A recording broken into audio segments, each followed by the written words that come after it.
Our daughter supported my affair when my husband found out he ruined both of our lives. Hey Reddit, my name is Xander, and I've got a story that I never thought I'd have to tell. It's about my family, or at least the family I thought I had. Up until a few months ago, if anyone had asked me, I'd have said we were picture perfect. I lived in this snug, warm house on the outskirts of Boise, Idaho with my wife Kalea, our daughter Elodie, who's 12, and a hyper little beagle named Sparky. I'm talking about a life straight out of those TV shows where everyone gets along. You know, the kind of life that has you grinning at the thought of coming home. That was us, or so it seemed. Kalea was the kind of woman who lit up the room, always organizing block parties or baking something delicious.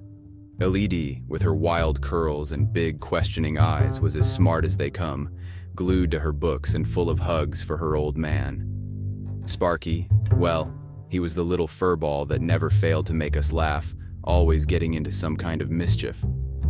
We were a team, the three of us and the dog, against whatever life threw our way. Or, that's what I was led to believe. I was the guy who'd come home from work every day, throw Elodie into the air as she laughed, and then wrap Kalea in a hug that said, "I'm so glad to be back here with you." We had it all figured out and life was good. But here's where it gets messy, folks. One evening, things started to unravel. I was looking for the pizza place's number on Kalea's phone because, Friday night is pizza night. It's a sacred tradition in our house. But I stumbled upon something that was definitely not about pizza. There, popping out like a sore thumb amidst the usual texts about groceries and school pickups, were these messages from a guy named Jax. His texts were littered with heart emojis, the winky faces, and some stuff that made my stomach do backflips. I felt like I'd been punched in the goot. I just stood there, frozen, the phone heavy in my hand. Was I really seeing this? Kalea, with her laughter that filled our home, the mother of my child, sending hearts to some dude named Jax? It couldn't be right. Maybe it was a joke, a misunderstanding, a prank. I didn't want to believe it. I mean, who wants to believe that their sunshine is actually a storm waiting to happen? Hey everyone. Unfortunately, basically everyone who is watching these videos isn't subscribed. It would mean the world to me to quickly get out of the full screen video for 3 seconds and press that subscribe button. It's free, and you can unsubscribe anytime. Sorry for bothering, and thank you so much if you subscribed. So, I put the phone down, the number for pizza long forgotten. I tried to act normal, but inside, I was a mess of questions and doubts. I watched Kalea and Elodie, wondering if I was just being paranoid. But the images of those messages wouldn't leave my mind. It was like a dark cloud had settled over our little house, and suddenly it didn't feel so cozy anymore. I needed answers, but I was scared to ask the questions. So, there I was, playing pretend in my own life, smiling through a dinner where every laugh felt like a lie. And that, dear friends, was the beginning of the end of the happy family that never was. After the pizza night debacle, I spent the weekend wrestling with my thoughts, trying to piece together the puzzle that was suddenly my life. I was like a detective in one of those old noir films, except the case was my own marriage. It felt surreal, you know? By Sunday evening, the weight of those messages was like a lead vest, and I knew I had to clear the air. So, I braced myself and confronted Kalea. I remember my hands were shaking when I asked her about Jax. She just looked at me, her eyes wide with what I mistook for surprise. Then she laughed. Not the warm laugh that usually filled our home, but something sharp and quick. She told me Jax was just a friend from her yoga class, someone who made her laugh. "You're being ridiculous, Xander," she said, shaking her head like I was a little kid who'd said something silly. I wanted to believe her, Reddit. I really did. But there was something off in her smile, something that didn't reach her eyes. I tried to convince myself that it was all in my head. Kalea was my wife, the love of my life, the mother of my daughter. Friends send each other emojis, right? Nothing to lose sleep over. But then, there was Elodie. My little girl, who'd always been Daddy's biggest fan, started giving me the cold shoulder. She was whispering with her mom, giving me these long, searching looks that made me feel like I was on trial in my own home. Every time I walked into the room, their conversation would stop. Whisper, whisper, whisper, and then silence when I showed up. What really got to me was how she started locking her phone. This was the kid who used to beg me to play games on it, who didn't have a single secret. Now, all of a sudden, her phone was Fort Knox and I wasn't allowed in. The air in the house changed. It was like walking into a room where the floor might disappear at any moment. I felt like an outsider, like I'd stumbled into the wrong story and couldn't find the exit. Was I just being paranoid? That word kept spinning in my head. Paranoid. I started second-guessing everything. Maybe Kalea was right. Maybe I was just being ridiculous. Every laugh, every whisper, every look, they all became clues. But clues to what? The worst part, Reddit, was the silence. The silence when I asked how their day was and got nothing but mumbles in return. The silence when I tried to hug Kalea and she'd gently push me away, saying she was tired or not feeling well. The silence in my head when I tried to convince myself that everything was okay. I started to doubt my own thoughts, my own feelings. I'd look in the mirror, and instead of seeing Xander, the loving husband and father, I saw a stranger, a man who didn't know his own wife and kid anymore. It was like standing on a bridge, watching the water below, and not knowing if you jumped whether you'd swim or sink. Hey again, Reddit. So, where were we? Ah yes, in the thick of my own personal soap opera. I wish I could tell you things got better, but life's not in the habit of handing out fairy tale twists. I remember it was a Thursday night when I overheard that conversation, the one that turned the nagging doubts into screaming alarms. I was coming back inside from taking out the trash when I heard their voices floating down from Elidi's bedroom window. I should have walked away, but I was drawn to the sound, like a moth to a flame. "You should be with who makes you happy, Mom," Elidi said, her voice serious and more grown-up than I'd ever heard it. Those words felt like a gut punch. This wasn't some random pep talk. This was my daughter giving her blessing to what seemed like the dismantling of our family. I stood there frozen as the cold Idaho night air bit at my skin. "Happy," she said. The irony of it twisted in my chest. Here I was, trying to keep us all happy by playing the part of the clueless husband. A few days later, the second domino fell. I was on our home computer when I noticed it running slower than usual. Being the semi-tech savvy dad that I am, I decided to do some digital cleaning. Kalea's email was logged in. She must have forgotten to log out.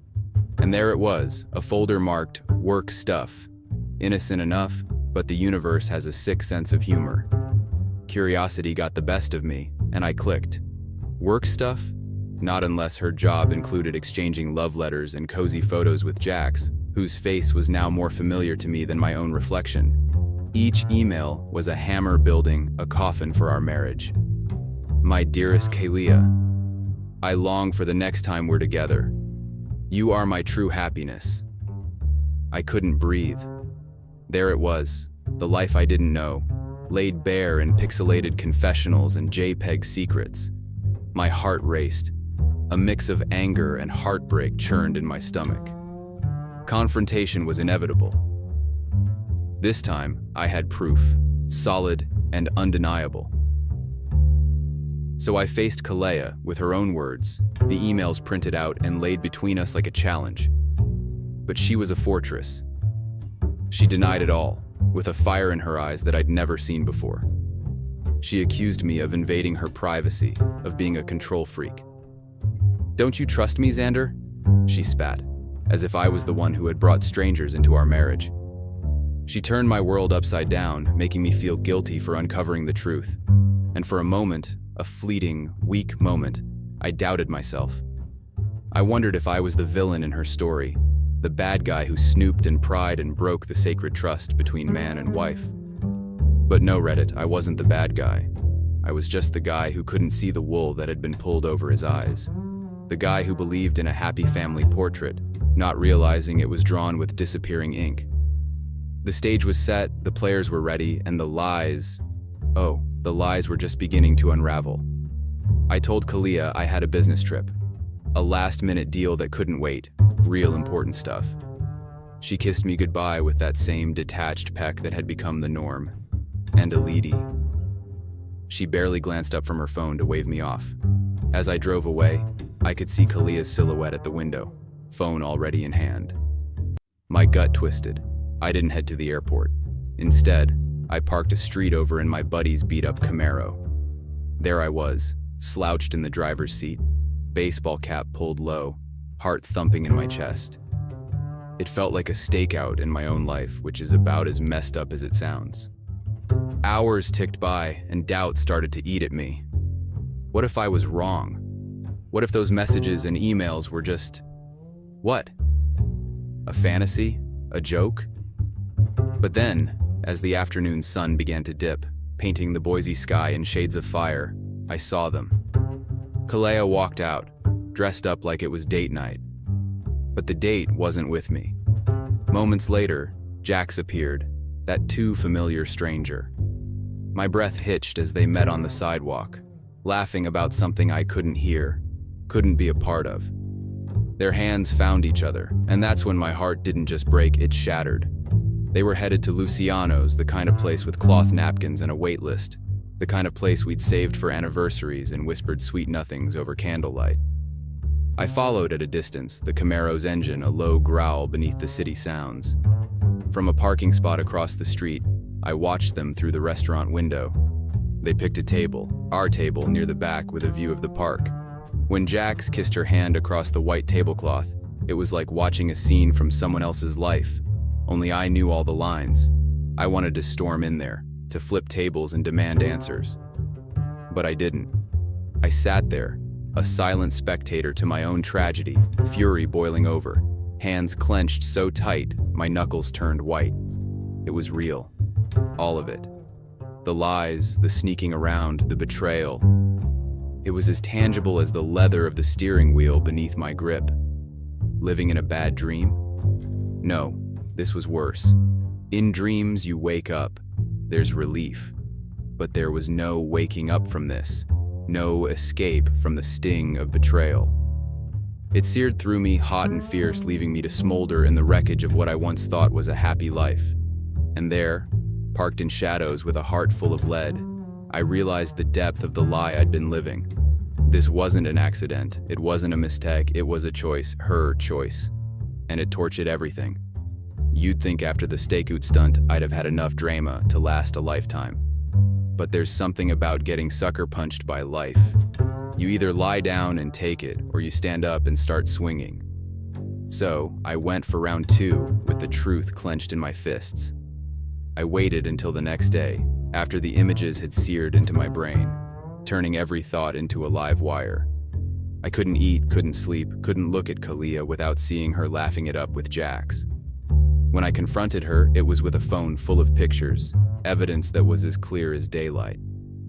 This time, there was no room for denial, no corner to twist the truth into something else. I held up my phone, the photos glaring back at us in the quiet of our kitchen.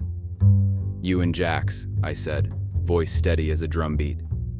"At Luciano's, at our table." I watched her, waiting for the mask to slip, for the lies to crumble. Kalia's face went through a gallery of emotions, shock, fear, anger, until it settled on something that looked like sorrow. "Xander," she whispered, and there was a tremor in her voice, the first note of realness I'd heard in months. She broke down then, tears spilling over, hands shaking. The affair wasn't news anymore, but the why. It was a gut punch. "You changed, Xander. You stopped being fun. You got so serious and dull. Jax, he's exciting. He makes me feel alive." It was as if she'd handed me the blame, gift-wrapped, like I was the one who'd pushed her into someone else's arms. I stood there, dumbfounded, anger boiling into rage. Then, Elodie. She'd been a silent shadow in the hallway, but at her mother's cry, she burst in like a summer storm. "Dad, how could you?" she screamed, her little face twisted in anger. "You made Mom unhappy. You're a liar." My own kid, my little girl, looked at me like I was the monster under the bed, the villain in the story. The world fell away. It was just her words, stabbing at me, each one a verdict of guilt. I wanted to reach out to her, to explain, to make her see. But she was past listening. There it was, my family, a house of cards in a windstorm. The confrontation I'd thought would be the end was just another beginning, a twisted path into a thicket of blame and hurt. I was the husband who'd lost his wife to a fantasy, the father whose daughter had turned against him, the man who thought he could fix things, only to find that some breaks can't be mended. So, Reddit, I laid it all out, and what did it get me? A broken heart, a daughter who thinks I'm the bad guy, and a home that felt like a war zone. I had stepped into the ring expecting a fight, but I wasn't ready for this kind of battle. The kind where even when you're right, you're wrong. The kind where the ground falls out from beneath you, and you're just falling with nothing to grab onto. After the shouting had faded and the house had settled into a heavy silence, I was left alone with the shattered pieces of what used to be my life. That night, I lay in the darkness, the scenes of betrayal looping in my head like some twisted highlight reel. By the time dawn broke, painting a pale streak of light across the room, I'd made up my mind. No more Mr. Nice Guy, no more Xander the doormat. It was time for action, time to hit back. First things first, money. It always comes down to money, doesn't it, Reddit?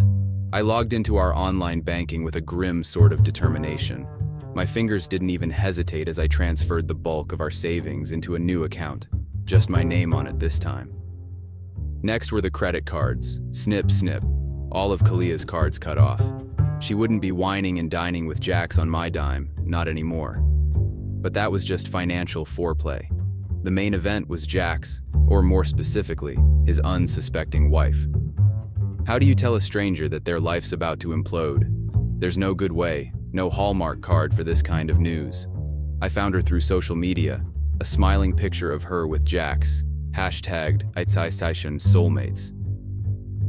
The irony wasn't lost on me.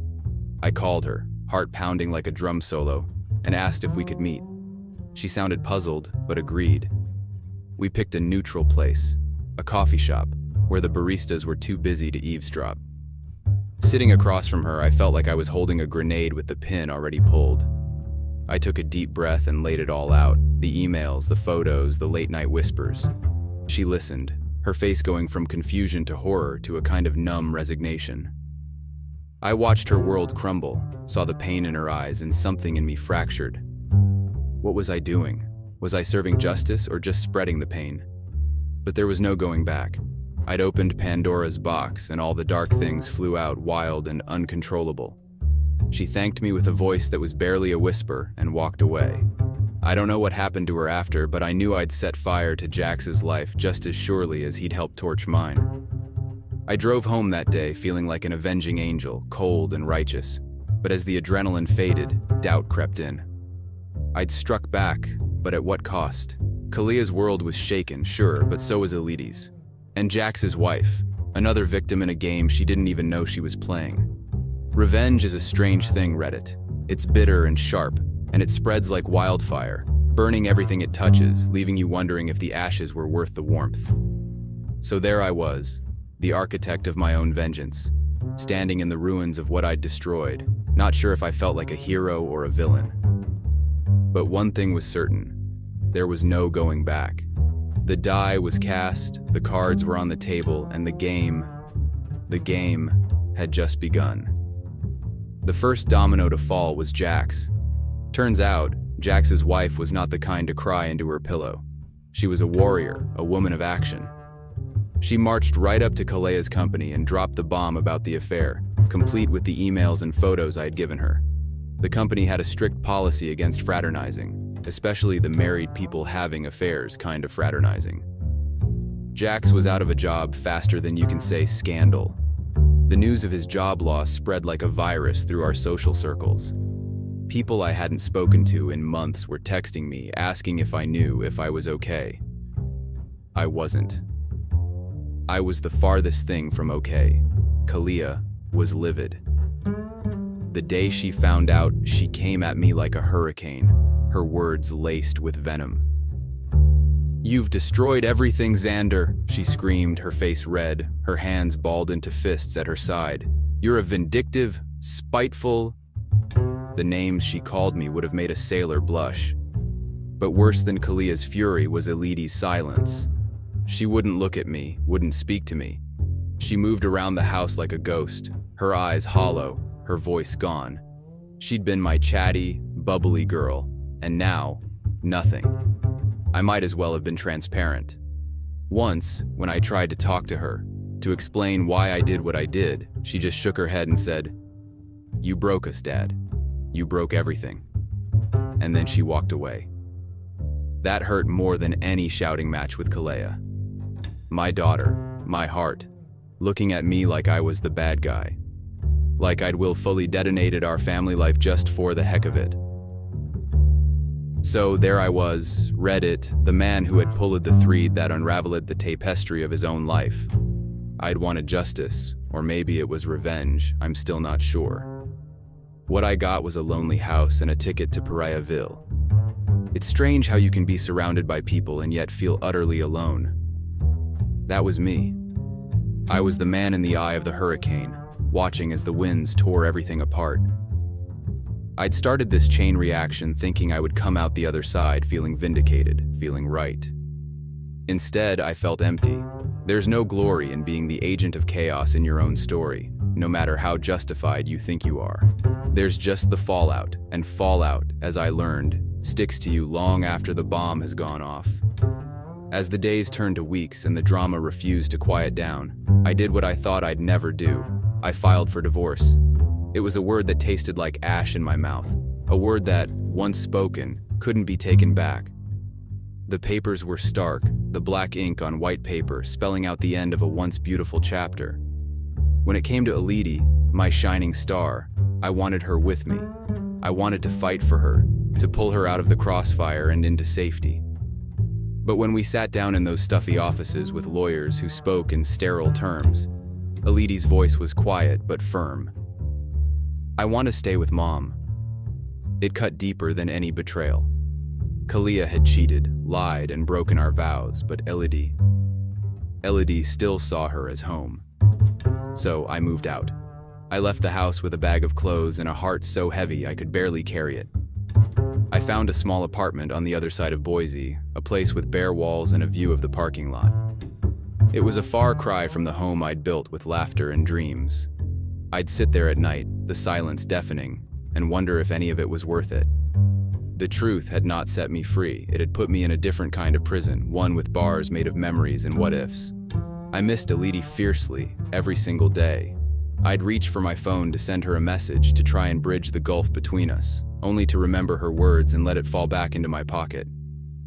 Sometimes I'd drive by the house, slowing down just enough to catch a glimpse of the life I'd left behind. I'd see Elidi through the window, and my heart would lurch. But I never stopped, never got out. Because she wasn't mine to hold on to anymore, not really. And so, Reddit, here I am. The guy who blew up his life in search of something like justice. I sit in my apartment filled with secondhand furniture and wonder if it was worth it. The truth? It's a double-edged sword. It cuts both ways, and nobody wins in the end. The cost of truth was high, too high. It cost me my daughter's laughter, my wife's couch, the joy of being a family. I'm left wondering if ignorance is bliss, or if the idea of knowledge is the price we pay for some deeper, sadder wisdom. I guess the moral of my story is this: the truth will set you free, sure, but it'll tear everything else down in the process. And once everything you love is rubble at your feet, freedom feels a lot like being lost. I was going through a pile of mail after a long day at work when I found an envelope with no return address. Odd. I turned it over, searching for a clue of its origin, but there was nothing, just my name, Sam, written in an elegant, looping script that I didn't recognize. Tearing open the envelope, I extracted a single sheet of paper. The note was concise, but its contents made my heart race. Dear Sam, there are things happening in the shadows that you ought to know. Luna, your moon and stars, might be seeing someone called Shadow. Be careful. Don't let the dark cloud your vision. Yours, Whistle. I read it once, then twice, and then a third time. Luna? My Luna? I thought of our times together, the laughter, the shared dreams, our promises. It seemed impossible. She was the love of my life, and I believed I was hers. The thought of her sneaking around with someone else was absurd. But who was Whistle? And why would they tell me this? Was it some kind of sick joke? Maybe it was just a prank from one of my buddies trying to mess with me. I chuckled, imagining Dave or Mike drafting this dramatic note. They always loved their little pranks. However, as the hours passed, the note's weight seemed to grow heavier in my mind. My initial disbelief began to war with a budding seed of doubt. Was there any truth to this mysterious message? I remembered Luna's recent late nights at work and her guarded behavior around her phone. Were those the signs I missed, or was I just being paranoid? I decided to confront Luna, but then hesitated. What if it was all a joke and I ended up hurting her feelings? What if it wasn't, and I wasn't ready for the truth? I felt trapped between wanting to know and fearing the answer.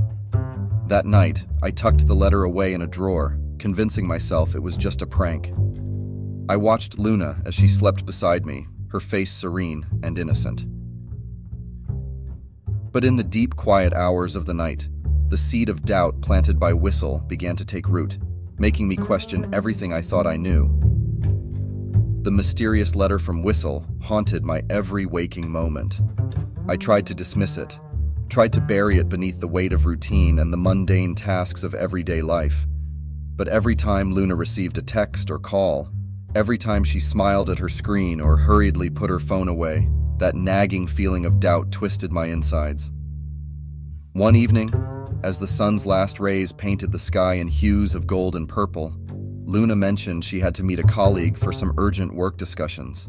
She kissed me on the cheek, her scent lingering in the room, a mix of roses and the vanilla perfume she always wore. Hours ticked by. The house, usually filled with the melody of our laughter, felt unusually silent. My heart raced with a mix of curiosity and fear. What if the letter was right? The thoughts consumed me, urging me to dig deeper. I began in our bedroom, looking for something, anything, that might either confirm or dispel my worst fears. As I was rummaging through Luna's bedside drawer, a metallic glint caught my eye. Pushing aside some papers, I found a sleek black phone I'd never seen before. The phone was unlocked. Its home screen displayed a single messaging app. Hesitating for only a moment, I clicked on it. The most recent chat was labeled Shadow. Taking a deep breath, I began to read. "Can't wait to see you again," it began. "We have to be cautious. He might be getting suspicious." Another message read. My heart sank as I continued to scroll, each message a sharp dagger to my heart. There were dates, times, coded words, all suggesting secret rendezvous points and meetups. Each message was like a window into a world I had been blind to, a parallel universe where Luna wasn't mine. The room felt like it was closing in on me. The weight of the betrayal, so evident in those texts, bore down on me. My Luna, my love, was living a double life. The taste of bile rose in my throat. Determined to find out more, I searched for any details about Shadow. But as if they were cautious, there were no pictures, no calls, just texts. Texts that painted a story of deceit. The reality hit me hard. My world, which was once filled with trust and love, now seemed to be crashing down. But I wasn't ready to confront her just yet, not without solid evidence. I needed to know more, and as the evening wore on, my determination grew. The mystery of Whistle and Shadow was only beginning to unravel. The days that followed were a blur, filled with veiled glances, forced conversations, and sleepless nights. The secret phone and its revelations played on a continuous loop in my mind, a torturous reminder of Luna's betrayal. Each day, I found it harder to look into her eyes without feeling the sting of those concealed messages. One cool morning, as I was engrossed in my work, my phone buzzed with an incoming call. The screen displayed Dr. Smithson's clinic. I frowned, trying to recall any recent visits or checkups, but drew a blank. "Hello, is this Mr. Sam?" a professional voice inquired from the other end. "Yes, speaking." "Good morning, Mr. Sam. We're calling from Dr. Smithson's clinic. We have some test results for Mrs. Luna. She had listed you as an emergency contact. Should we forward them to you?" Puzzled, I replied, "Yes, please send them over." Within minutes, an email notification pinged. I quickly opened it, scanning through the clinical jargon. Halfway down the page, my heart skipped a beat. The words stood out, clear and damning. Positive, incurable STD. I felt like the ground had been pulled from beneath my feet. The implications were immediate and shattering. This wasn't just about secret meetings or texts anymore. This was a tangible, grim reality. How long had this been going on? Was I at risk? The weight of Luna's betrayal felt even more profound. For a moment, anger consumed me. The urge to confront Luna was overwhelming, but I held back, realizing that I needed to approach this cautiously. I had to understand the full scope of Luna's secrets before bringing them into the open. There were too many unknowns. The identity of Whistle, the full extent of her relationship with Shadow, and now this medical report. Feeling isolated and betrayed in a city as vast and impersonal as New York only added to my despair. The skyscrapers and crowded streets, which once felt so full of promise, now seemed cold and indifferent. Each day grew colder, a reflection of the increasing distance between Luna and me. The secret phone, the letter from Whistle, the news from Dr. Smithson, all of it formed a storm inside me. But there was one piece missing, the identity of Shadow. One evening, as I was working late in the study, Luna received a call. I watched as her face lit up in a way it hadn't for weeks. She whispered, thinking I couldn't hear, "Tomorrow, Central Park, our usual spot." My heart raced. This was the opportunity I had been waiting for. It was time to unveil Shadow. The next day, the sky was overcast, setting an apt mood for my clandestine mission. I dressed in inconspicuous clothing and set out, ensuring I arrived at Central Park well before their planned meeting time. I positioned myself behind the thick foliage near Bethesda Terrace, a spot from where I could see without being seen. I watched as families laughed, children played, and street musicians filled the air with melodies. But all I could focus on was the impending arrival of Luna and her mysterious companion.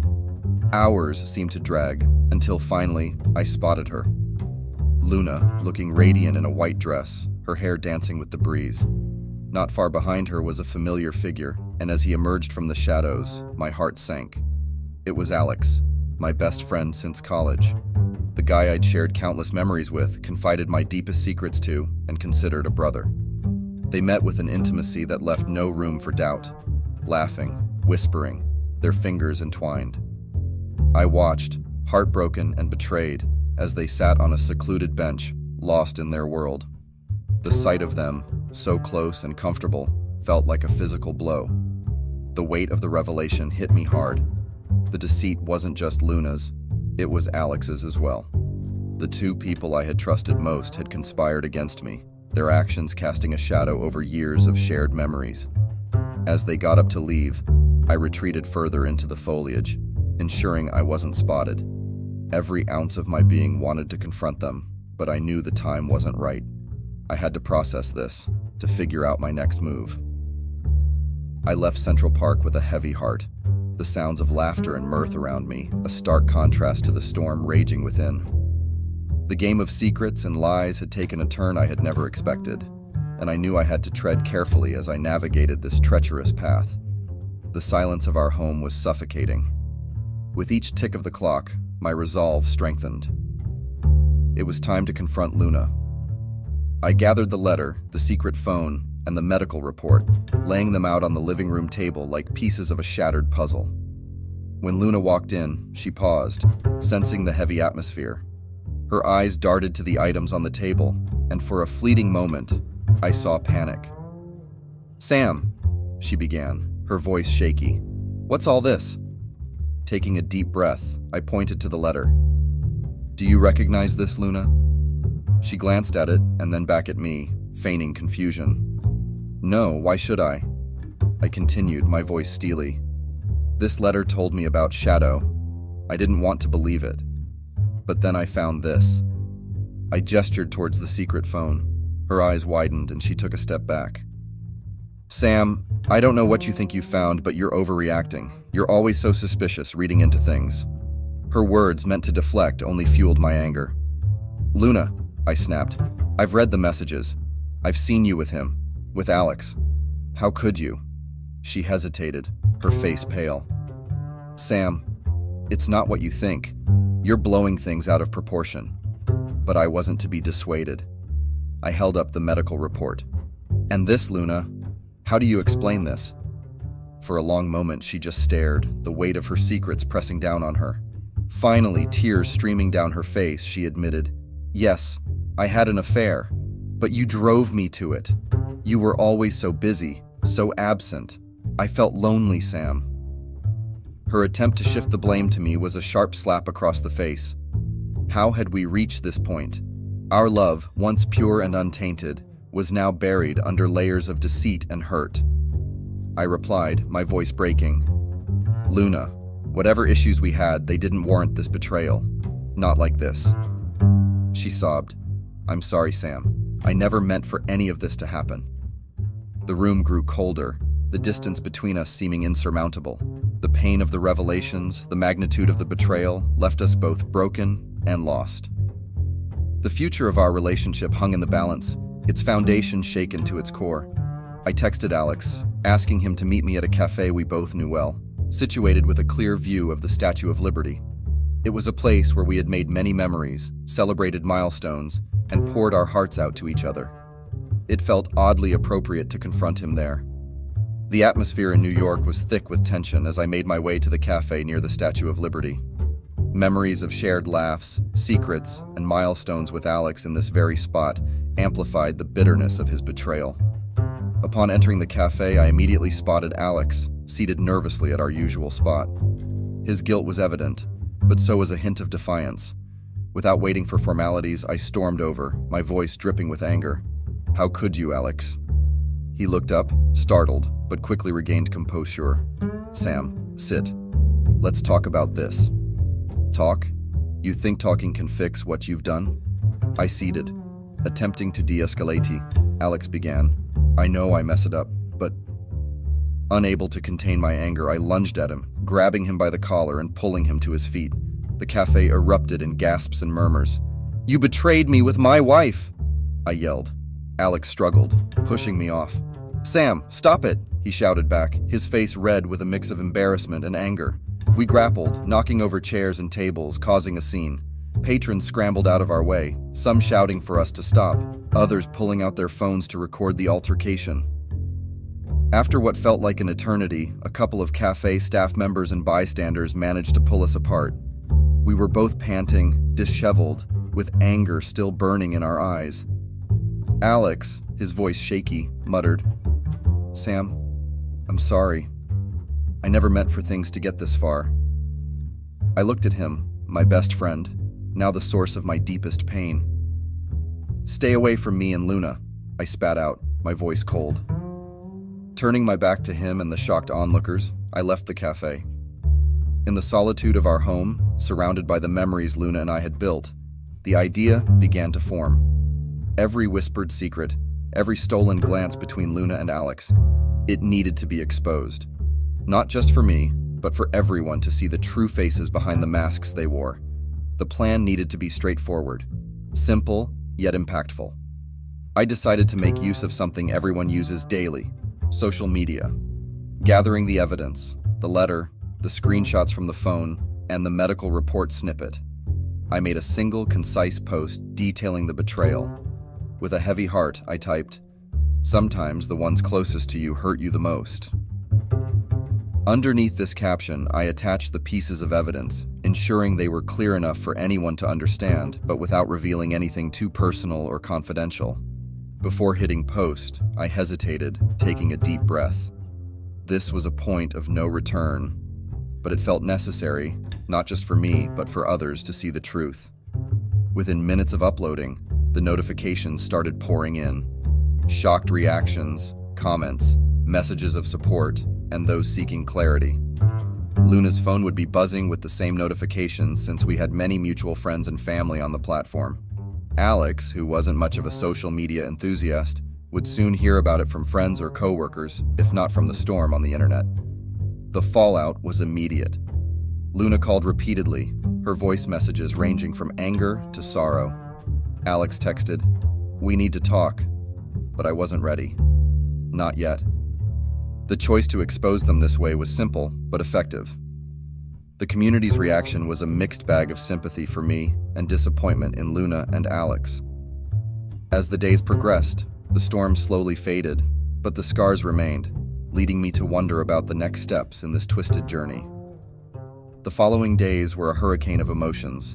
The house echoed with the weight of silence, interrupted occasionally by the pings of messages or calls. Luna had moved out temporarily, but her presence lingered in every corner. It was a sunny Tuesday when I heard the rumble of a car engine outside. Glancing out the window, I saw Alex's familiar car parked aggressively across my driveway, blocking me in. My heart raced. This wasn't like Alex. Even in our college days, he was always the calm, level-headed one. But of course, I'd also thought he was loyal. Without waiting for me, he stormed to the front door, banging loudly. I took a deep breath and opened it, ready to face the fallout. "You had no right," Alex spat out before I could greet him. His face was red, eyes filled with a mix of guilt and anger. "Every right," I replied, trying to maintain my composure. "You both played with my life, and the world deserved to know. You ruined everything." His voice rose, attracting the attention of a few neighbors who peeked out from behind their curtains. "Actually, you did," I shot back, refusing to be intimidated. He stepped closer, our faces inches apart. "You think you've won by exposing us? Think again." Before I could respond, he turned on his heel and stormed back to his car. I watched as he drove away, the sound of screeching tires echoing in the distance. Confused and uneasy, I went back inside, but a sense of dread settled over me. Alex's words played on repeat in my head. What did he mean by "think again"? Hours turned into days, and strange things began to happen. A mysterious scratch appeared on my car. My mailbox was found vandalized. Anonymous packages filled with unsettling items began to arrive. Every night I'd hear the distant sound of someone lurking outside. I'd rush to check, but no one was there. The paranoia grew. Was Alex behind all this, or was it my imagination? Then, the pinnacle of these events. I found a note slipped under my door one evening. Scribbled in angry handwriting, it read, "You think you've seen the worst? Just wait." Fear began to replace my anger. I needed to be careful and watchful. As I pondered my next move, one thing became clear. This battle was far from over. Luna and Alex might have been exposed, but the war of emotions and pride raged on. The days after the threats were challenging, to say the least. Everywhere I went, it felt like I was being watched. Alex's face would frequently pop up in places I didn't expect, in the grocery store, at the local diner, even during my morning jog. Luna, on the other hand, had become a ghost, but her absence was felt more profoundly than any of Alex's appearances. It started with rumors, whispers behind my back at work about my mental stability. There were anonymous emails sent to my colleagues and superiors, painting me as unstable, suggesting I needed a leave of absence. My work performance was suddenly under scrutiny. Next came the bank notices, several huge transactions wiping out our joint accounts. Luna had taken almost everything, leaving me financially paralyzed.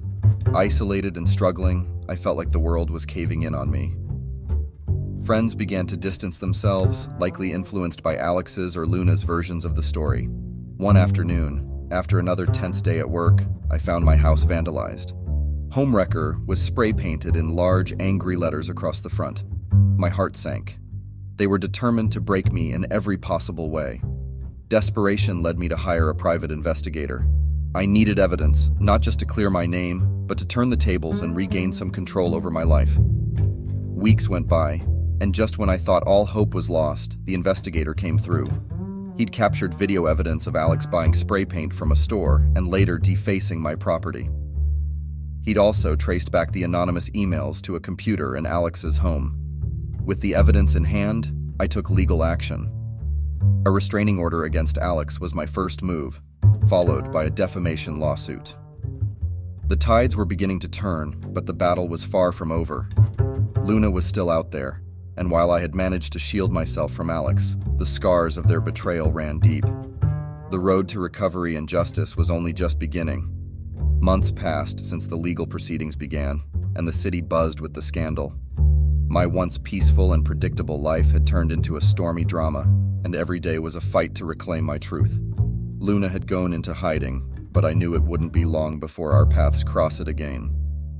One chilly evening, I received a cryptic text from an unknown number. "Meet me at the Brooklyn Bridge midnight. It ends tonight." My pulse quickened. It had to be Luna. This was the confrontation I had been both dreading and anticipating. Midnight found me at the bridge, the city lights shimmering in the distance and the water below reflecting the silver glow of the moon. The wind whispered secrets as I waited. Footsteps echoed. Luna emerged from the shadows, her silhouette framed by the cityscape. There was a vulnerability in her posture, so different from the defiant woman I once knew. "Why here?" I asked, my voice barely above a whisper. "Because," Luna replied, her voice thick with emotion. "This is where it all began, remember? Our first date, the promises, the dreams." I nodded, memories flooding back. "I've lost everything, Sam," Luna continued, tears glistening in her eyes. "Alex betrayed me too.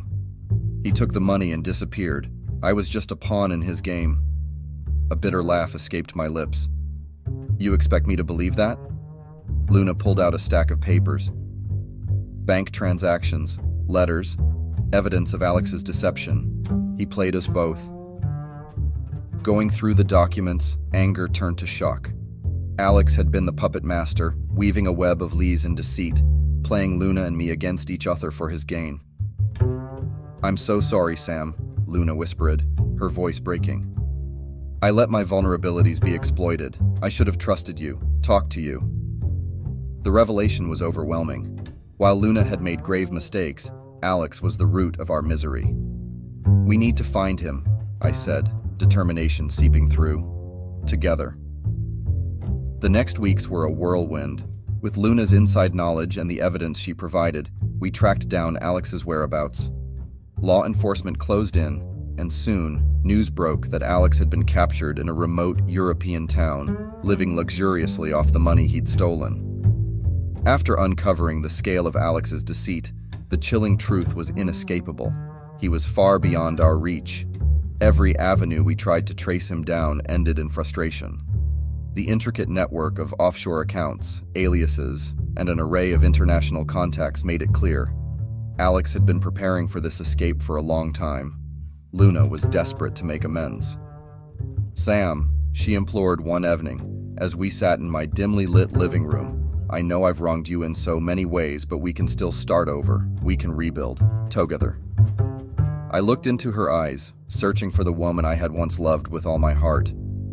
But all I saw were the scars of betrayal, the echoes of choices made and the path taken. "Luna," my voice broke, "it's not that simple. Too much has happened." She reached out, placing a trembling hand over mine. "I was fooled, manipulated, but my feelings for you were always real. We can get through this, can't we?" I withdrew my hand slowly, the distance between us growing more profound than the physical space. "You chose a path with Alex, Luna. You made that decision. And now, we're both paying for it." Tears streamed down her face. "I thought he was offering a better life. I was so wrong. I've lost you, haven't I?" I took a deep breath, the weight of the decision pressing heavily on my chest. "I need to find a way to heal, Luna, and I can't do that with you by my side." The room was filled with a deafening silence, punctuated only by Luna's quiet sobs.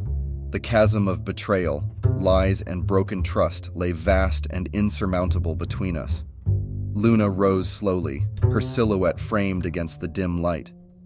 "I hope you find peace, Sam," she whispered, her voice quivering with pain and regret. As she left, the finality of our fractured relationship settled in. The love story that had once been filled with promise and dreams was now just a haunting tale of trust broken and paths forever diverged. The bitter sting of betrayal lingered, a constant reminder that not all stories have a redemption arc.